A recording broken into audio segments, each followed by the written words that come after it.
Before diving into this incredible story, consider subscribing to the channel and hitting the bell.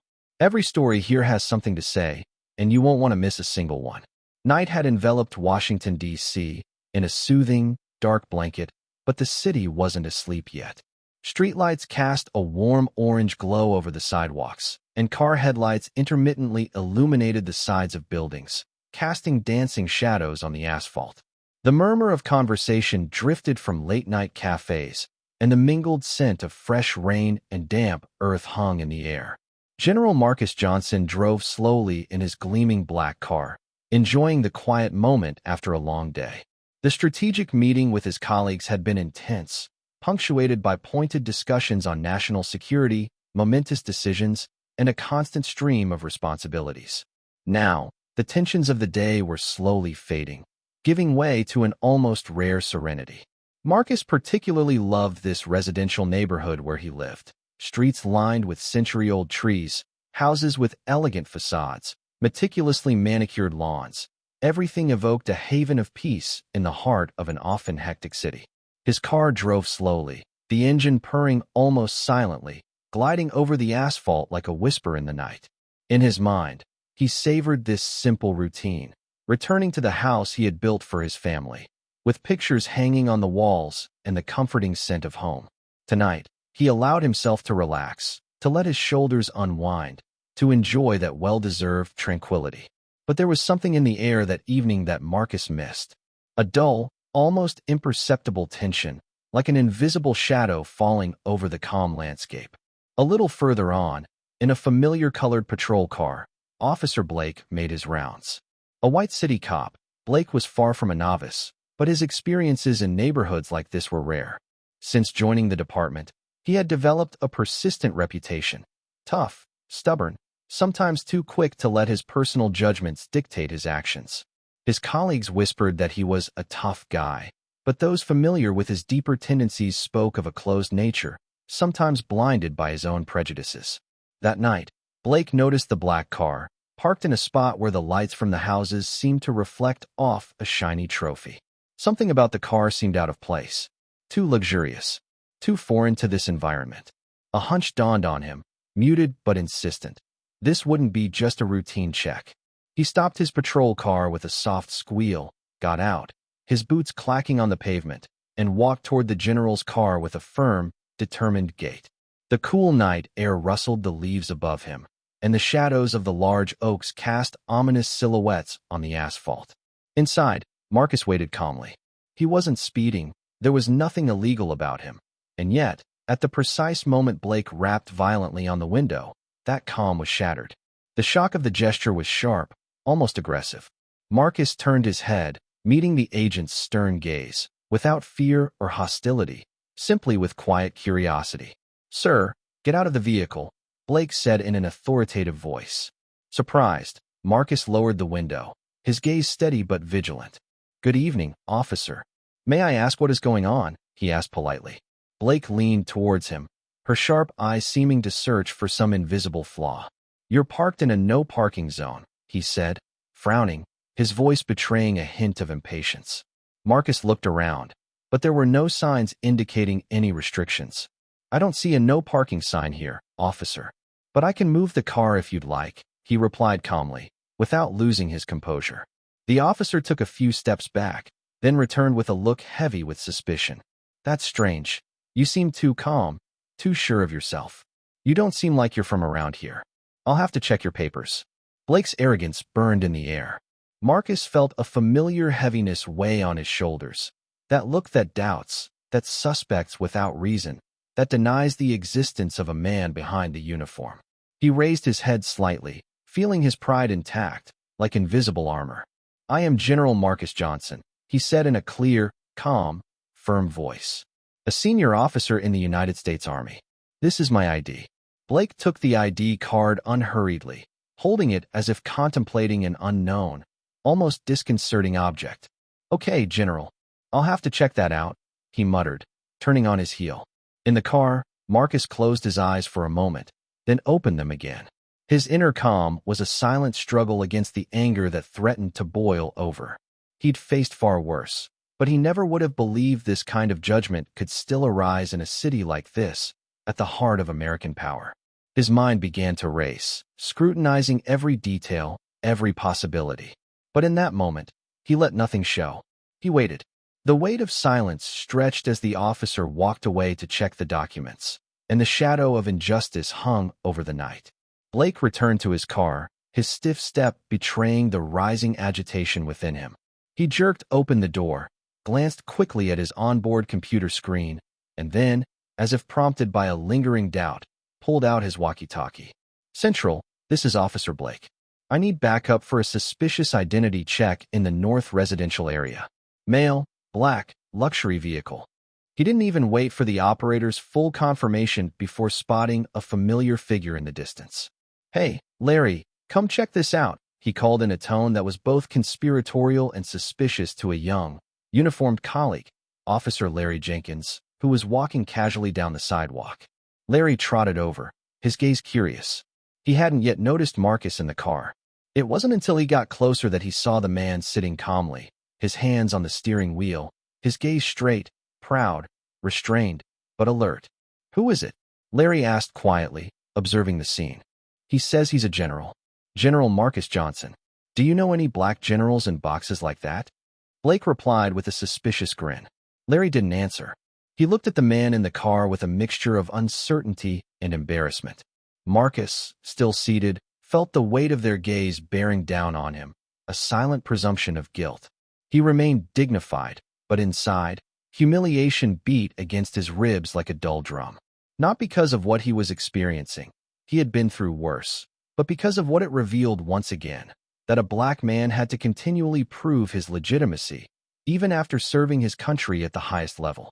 After a few moments of hesitation and whispered exchanges between the two officers, Blake took the initiative. He approached the car with a confident, arrogance-tinged air, his hands near his belt. "I'm going to ask you to step out of the vehicle, General," he said, emphasizing the title as if it were a lie. "It seems you're in trouble." Marcus slowly turned his head towards him, his expression neutral, but his gaze hard as steel. "You still haven't told me what I'm breaking, officer." "I told you. Suspicious behavior, badly parked car, refusal to cooperate. That's enough." The general took a deep breath, controlling every fiber of his body to keep his anger from exploding. His voice, when it came out, was calm and icy. "You cannot arrest me without valid reason. I know my rights, and I ask you to respect my authority as I respect yours." Blake took a half step back, but his face hardened. He didn't like being challenged, especially not by a man who refused to submit to his implicit orders. Marcus's authority, his calm, his stature, his diction, only fueled his frustration. "I'm warning you," he growled, trying to open the door. "Don't complicate things."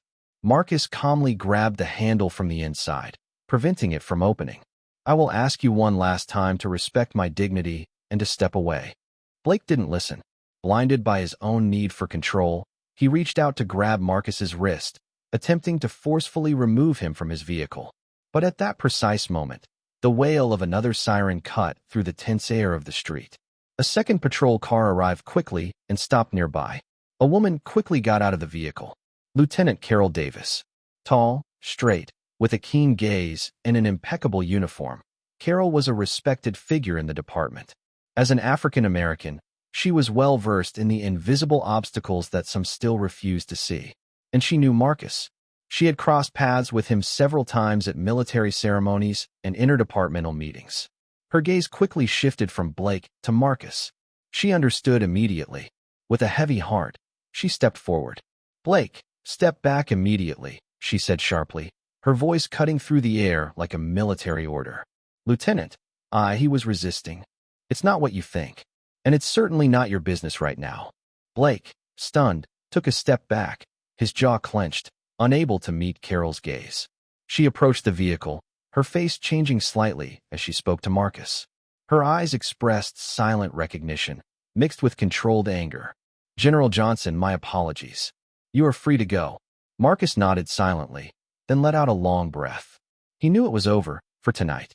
But not forever. His gaze met Larry's, still frozen, lips parted, disturbed by what he had just seen. Carol then turned to Blake with authority. Follow me now. We're going to talk." She didn't wait for an answer, knowing that what followed would require more than a simple report. Marcus slowly started his vehicle again, driving off into the night, his figure dignified despite the shadow of humiliation.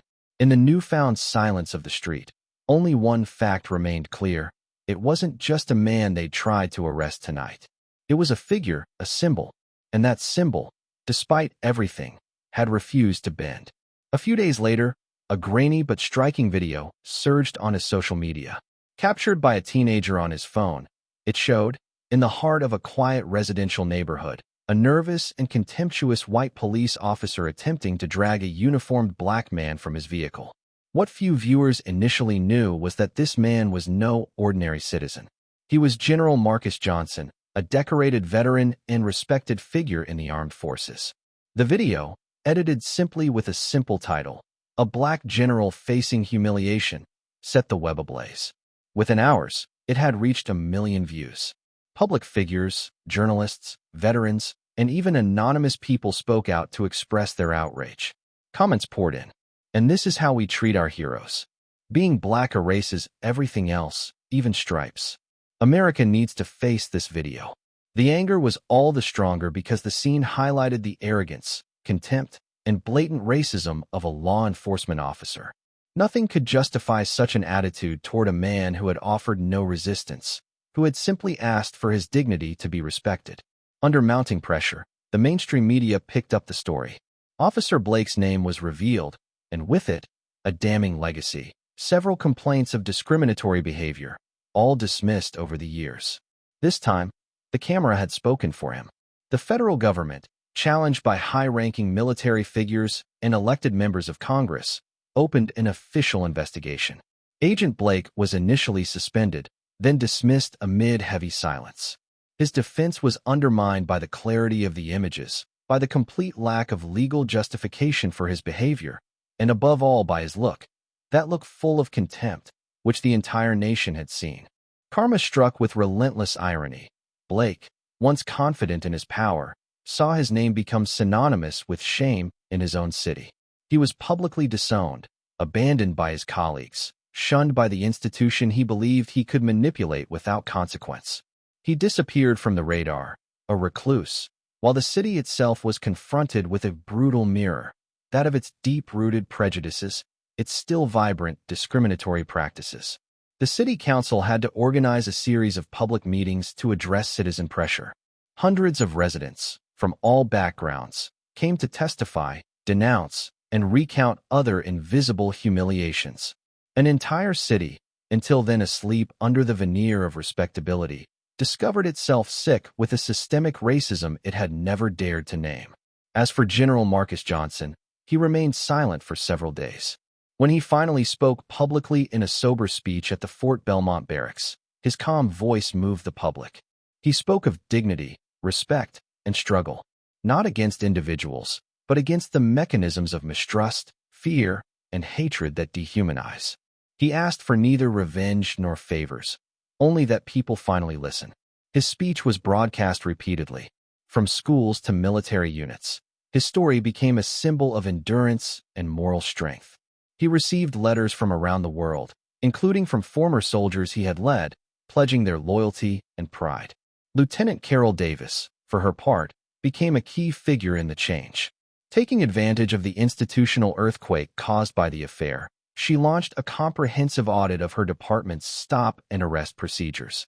She established a mandatory training program on racial bias, called on civilian experts, and committed to publishing a transparent monthly report on police stops by race. But beyond protocols, she worked to transform mentalities. In police stations, she brought officers together in small discussion groups, sometimes confronting them with the testimonies of civilians, the stories of those who had suffered silent humiliations. She wanted to break down arrogance, to reconnect the uniform with its essence, protect. The incident was not just another scandal. It became a breaking point. And in the silence that followed the storm, one fact remained anchored in the collective memory. That evening, a man could have been destroyed, erased, crushed. But he had held on, not by shouting, but by simply, firmly standing his ground, with dignity. And this is it, more than the video, More than the protests, it was this calm dignity that had changed something.